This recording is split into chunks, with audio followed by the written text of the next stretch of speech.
Hello, world. Oh, hey, what's up, Nick? Shit, dude. He always popping in here, bro.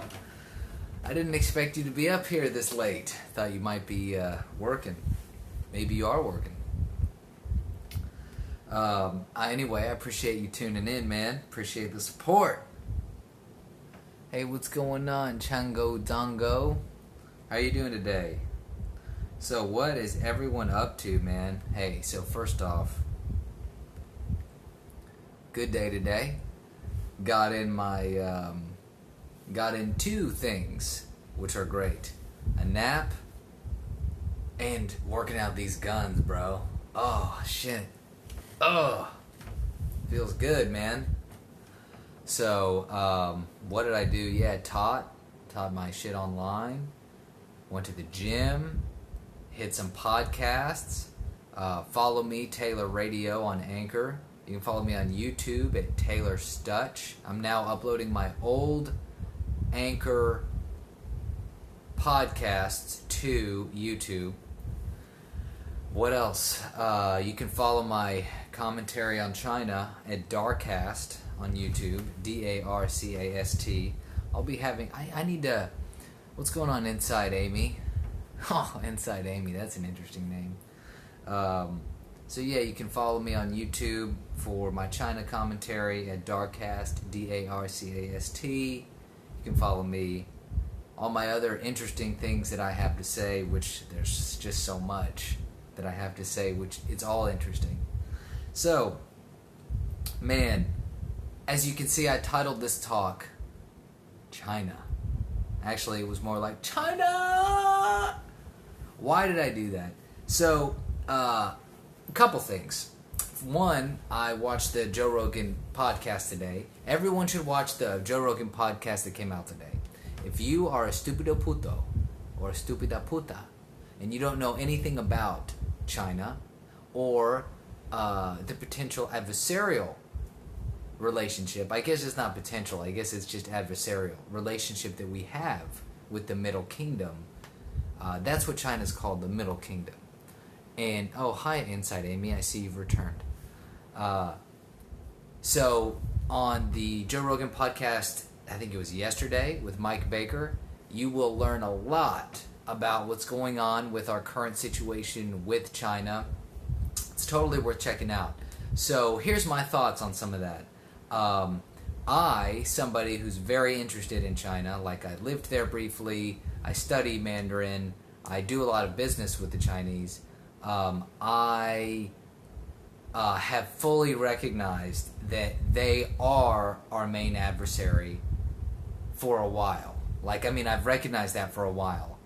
Even though, I still work with them, and I've got lots of Chinese friends. I have nothing against the Chinese people, right? I may not agree with what the government does. Even then, here's my thing. I don't agree with what the Chinese government does, but I think what they do is very smart. Hold on, I gotta turn off my fan.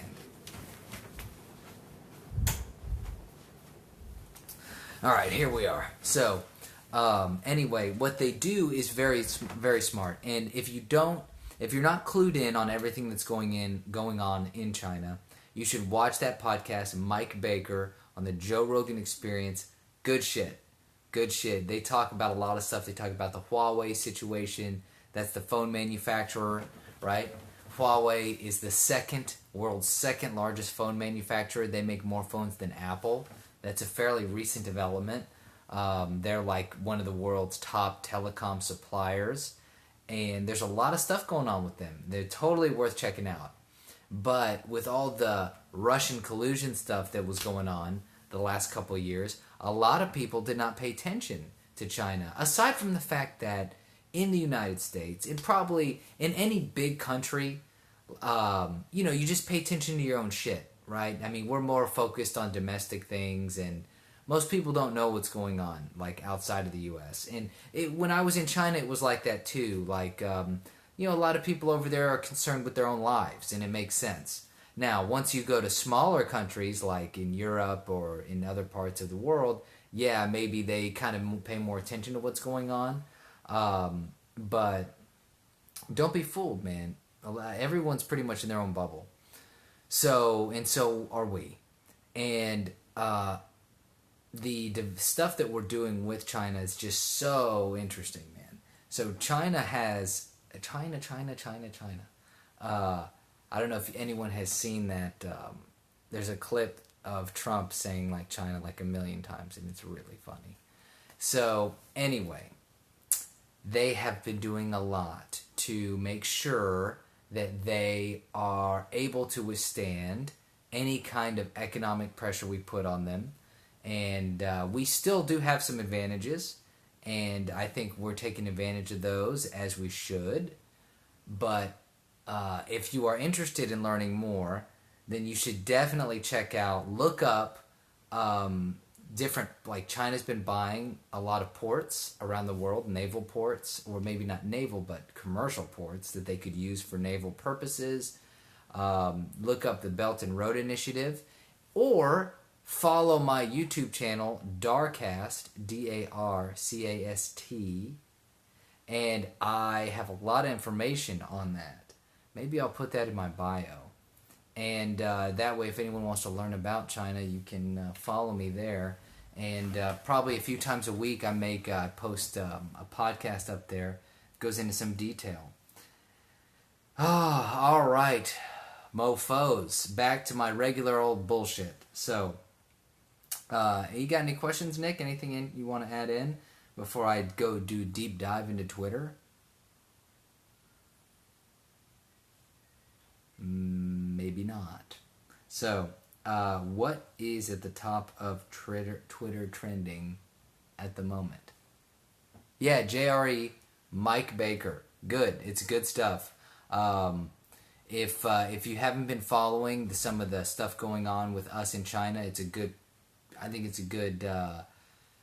I mean, they talk about a lot of shit. He talks about Russia. He talks about everything. But he hits on some stuff with China and Huawei, which is, I think it's good. It's kind of like a good little primer to, get things rolling. And now for somebody, like, since I've been paying close attention to this stuff going on with China, like, he mentioned some things almost in passing that you won't really catch.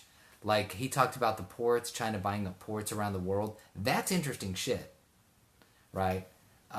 Basically having access to shipping ports around the world. They're all over the place, dude. They're all over the place. Very interesting. So, let's see here. Laura Loomer is trending. Does anyone know who Laura Loomer is? I'll tell you who Laura Loomer is. So I guess this is getting real political now. But, for some reason, Twitter is, that's what Twitter's doing. It's giving me political stuff. I guess probably because I follow political people, or people that are politically controversial. So,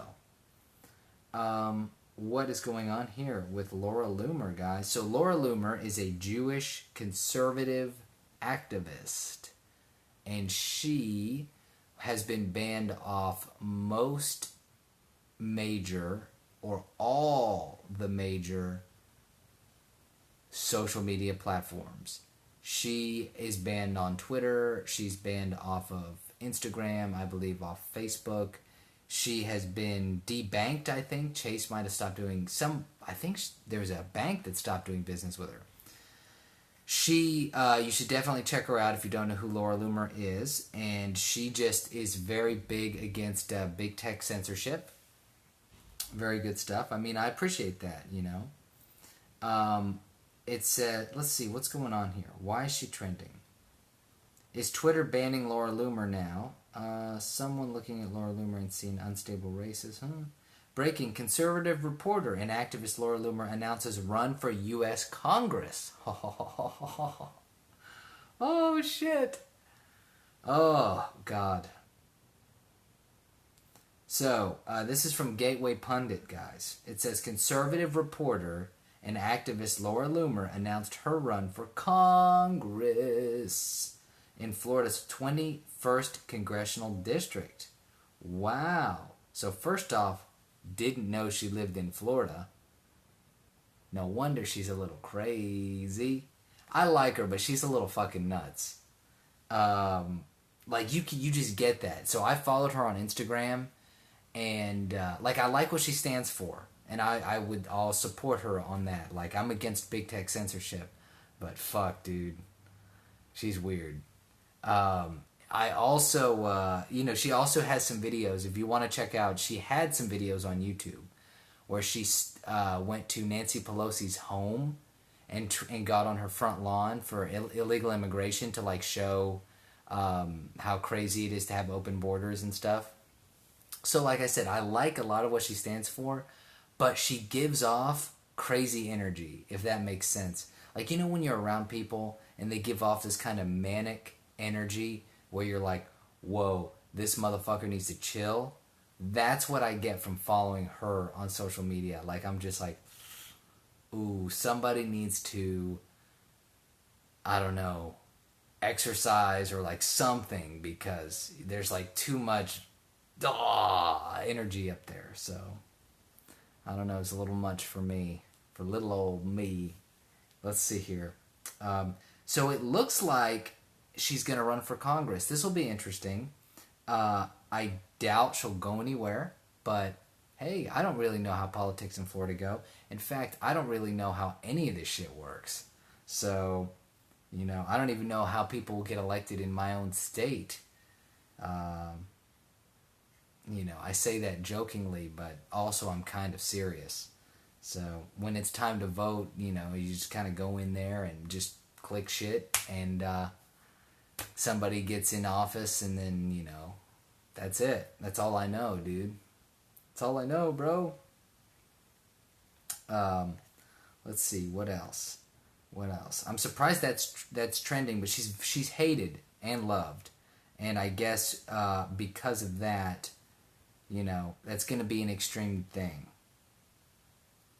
So what else is happening? Trump celebrates ASAP Rocky's release from prison with some puns. So, okay, yeah, it's funny, right? I saw this earlier. Trump tweeted, ASAP Rocky released from prison and on his way home to the United States from Sweden. It was he says, it was a rocky week. Get home ASAP, ASAP.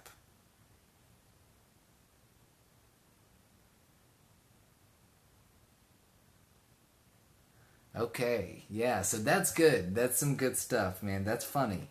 That's funny. I like that the president, I like that he doesn't really have a filter, to be honest. I just do. This the era we're in right now. Everybody wants to be authentic. Look at me, right? I'm up here bullshitting around. I cuss way too much. I probably talk too much about things I don't know enough about. Look at my hair. It's looking okay today. What do you think, Nick? How's the hair, man? I know you actually have some good hair. I don't. I got some. And I'm just, look at that. You got some of that. Whoo, fuck, dude. Hell. Anyway. So, it's nice to see. It's nice to see it's refreshing to see a president be so straightforward. I'm tired of all the bullshit. I'm tired of all the lying politicians. And I know he probably tells some lies, but whatever. So anyway, that's funny. And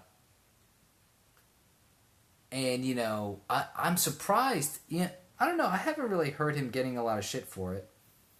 So, but that's cool. I'm glad that A$AP Rocky got out of jail. For those of you who don't know what happened, let me fill you in. As a cultured person, right? Not only do I know about cultures around the world, not only do I know so much about other places, but I know what's happening in my own country, right? So A$AP Rocky was arrested in Sweden for fighting, and I believe it was an immigrant there. Now, what happened? I saw the video, and I heard it too. H3H3 Podcast filled me in. Great podcast. H3H3. Nick, watch H3H3 Podcast. It's good. It's entertaining. It will fill you in on a lot of internet culture and memes. Everyone should follow them. On H3H3, I learned that ASAP Rocky was basically being stalked by some people in Sweden who I think turned out to be migrants over there from Afghanistan. One of them was.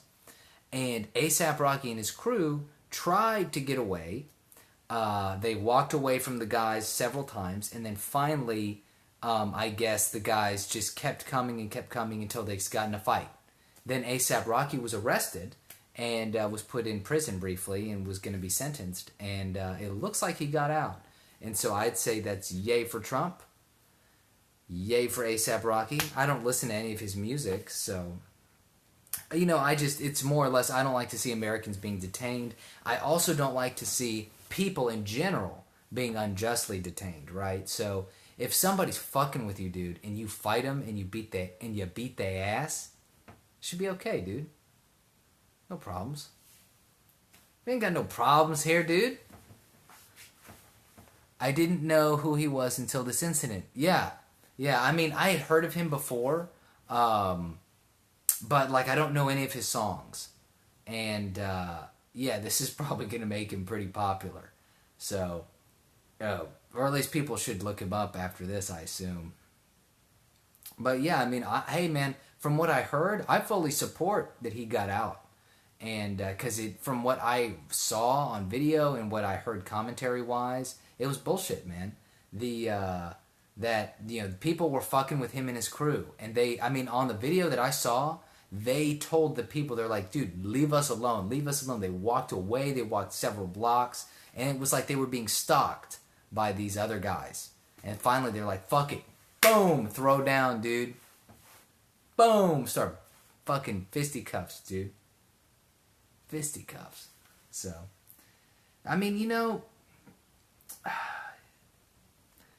there has to be a threat of violence, right?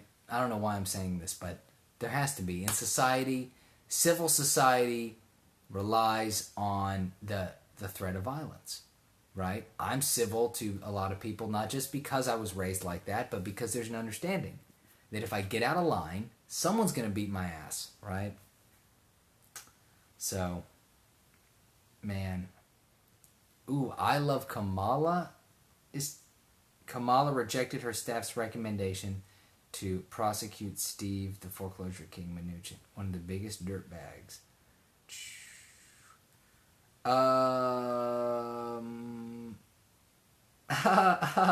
So there's a hashtag trending on Twitter.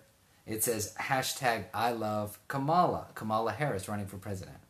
This is a funny one. It says, hashtag I love Kamala because her social media staff have kept spending money on underperforming hashtags ever since she majorly fucked up in the second debate.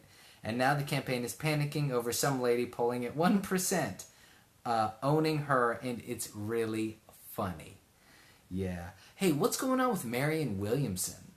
Did everyone know about her? Was she like into energy and shit? Let's check her out. Marianne Williamson. Oh, man, she just popped right up on Google.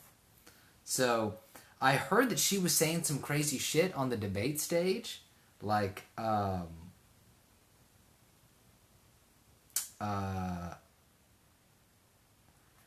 heard that she was saying some weird shit, like about crystals or like salt healing and stuff.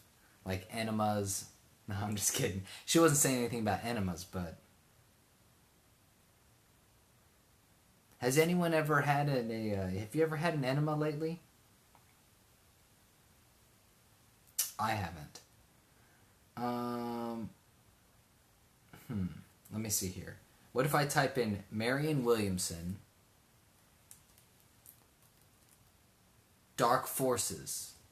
That's what populates on Google. Let's see here. Okay, so... Marianne Williamson warns of dark psychic forces. This is what I love, dude. This is what I love. So this is from Fox. Marianne Williamson warns of dark psychic forces of Trump. And viral debate moment. Oh, goodness. Oh, goodness. Presidential candidate Marianne Williamson warned fellow Democrats at Tuesday night's debate in Detroit about the dark psychic forces of the Trump administration. The self-help author, she's a self-help author, cautioned the... I'm here with the Cortez in Boston, Carnivales, to show them the She warned the other candidates that woke wonkiness would stop the collectivized hatred of the president and would lead to very dark days for Democrats. The line and others of hers drew uproarious applause. It's bigger than Flint water crisis. It's particularly people of color. It's people who do not. She's a crazy motherfucker, man. She's crazy. Where's she from? I heard she's from Texas. I hope not. I heard she's from Sugar Land. Let's see. Marianne Williamson from... Where's she from? Houston, Texas, dude. Oh my God. She went to Bel Air High School. Holy shit. Oh, wow. Wow. She's a self-help author. Like, she's legit. When I say legit, I mean she's written books. I don't mean like what she says is legit. I don't know about that. I don't know about that. That's all I got to say about that. And it says her wiki. Let's see. And apparently she's goofy, man. She led a group of people at a church to about like reparations, praying for black people. It's just over the top shit, dude. Over the top shit. So, yeah, I think that's enough of her. But it just, I think she's into self-help stuff, which is good. I mean, I'm all about self-help, dude. I'm all about making yourself a better person and following that shit. But I think she's more into like that more, like wonky spiritual shit, It's like the like religion detached from religion, if that makes any sense. So before we go today, I'm going to read from the Bed of Procrustes. Okay, so I'm a huge fan of Nassim Taleb. I'm always ranting and raving. So I read an interesting quote. I talked about it in my podcast today. I'm going to talk about it here too. I think it's interesting. I'd be curious to hear what you have to say about this, Nick. It says, this is a book that he has. It's philosophical and practical aphorisms. So it's just kind of like interesting sayings or things that, interesting insights, observations about life in general. At least that's what I think it means. It says, restaurants get you in with food to sell you liquor. Religions get you in with belief to sell you rules, e.g. avoid debt. People can understand the notion of God, not unexplained rules, interdicts, and categorical heuristics. So basically, he's saying that religions get you in with belief to sell you the rules. Just like how a restaurant would get you in with food to sell you the alcohol, right? Because the alcohol is where you make up all the money. It's where you get most of the benefit as a restaurant. What's interesting is Nassim Taleb is a Orthodox Christian, a Greek Orthodox Christian. So he's not bashing religion, but he comes from. It's funny, he doesn't like Jordan Peterson, but they have a similar kind of belief here about religion that basically, from what I understand, what he means here is that in order for most people to abide by the rules of religion, they have to believe in the narrative or the story of the religion. So you get people to believe in the religion by the stories, right? So by Jesus, by the old Jewish tales, by all the things that happened in the Old Testament and the New Testament. You have these narratives. You have characters. You have plots. You have things that happen. You know, there are some things that have been more verified to be true, some things that we'll never know really if they happened or not.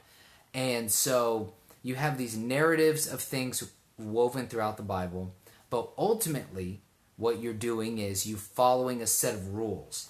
And so that's what that's talking about, is that religion, in order to get the benefit of the rules, you have to sell people on the narrative. And the narrative is what brings people in, right? The narrative of like the love of Jesus Christ, or the narrative of you believe in Jesus, you go to heaven, you know, all this stuff.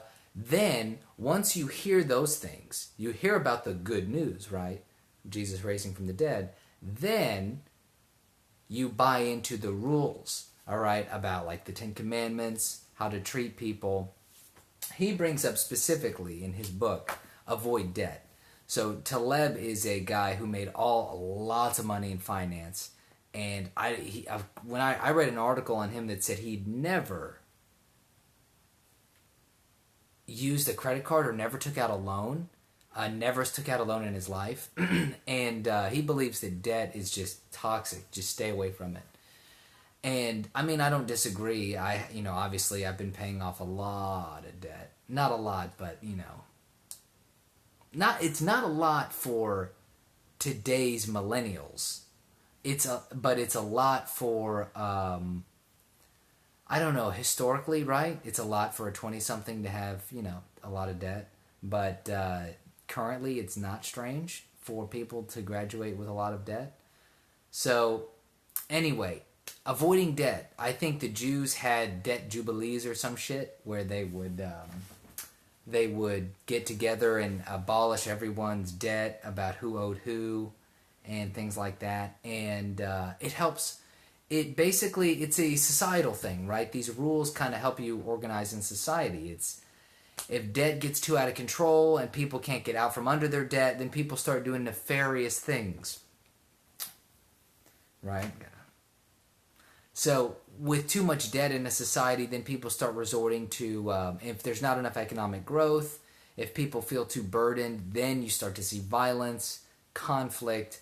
And so in order to keep things in order, it's better to have, in order to abolish debt on occasion. So let me see here. Did the Jews have debt jubilees? I think that's what it was called, right? Debt jubilee.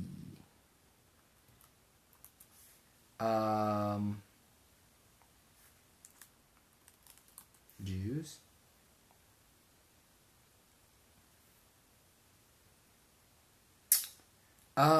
So yeah, I'm gonna assume that I'm correct, and you can look that up.